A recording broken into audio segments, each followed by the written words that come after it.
البدعة مأخوذة من البدع وهو الاختراع على غير مثال سابق. Bid'a katika lugha ya Kiarabu, neno hili limechukuliwa kutokana na bad'i, na bad'i ni kuanzisha jambo bila mfano uliotangulia, kuanzisha jambo lisilotangulia mfano wake.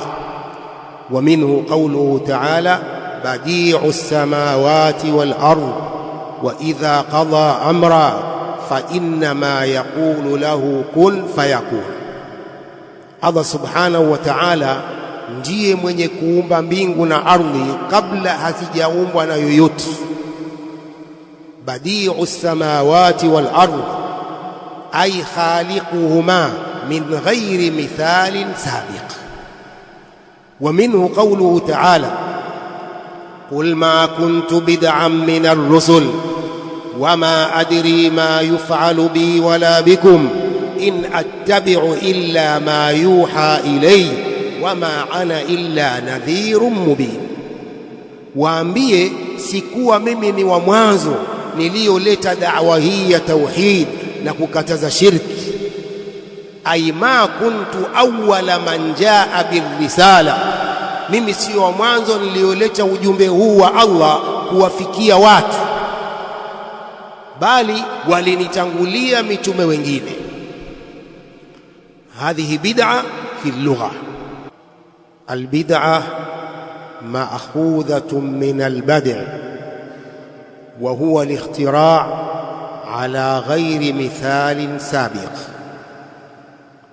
بدعة katika lugha ya Kiarabu, neno hili limechukuliwa kutokana na bad'i, na bad'i ni kuanzisha jambo bila mfano uliotangulia, kuanzisha jambo lisilotangulia mfano wake. Wa minhu qawluhu ta'ala badi'u samawati wal ardh wa idha qada amra fa innama yaqulu lahu kun fayakun. Allah subhanahu wa ta'ala ndiye mwenye kuumba mbingu na ardhi kabla hazijaumbwa na yoyote. Badi'u samawati wal ardh ay khaliquhuma min ghairi mithalin sabiq. Wa minhu qawluhu ta'ala qul ma kuntu bid'an min ar-rusul wama adri ma yuf'alu bi wala bikum in attabi'u illa ma yuha ilay wama ana illa nadhirun mubin. Waambie, sikuwa mimi ni wa mwanzo niliyoleta da'wa hii ya tauhid na kukataza shirki.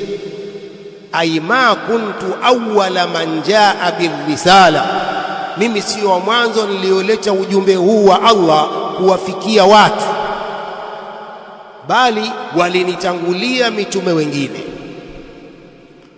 هذه بدعة في اللغة.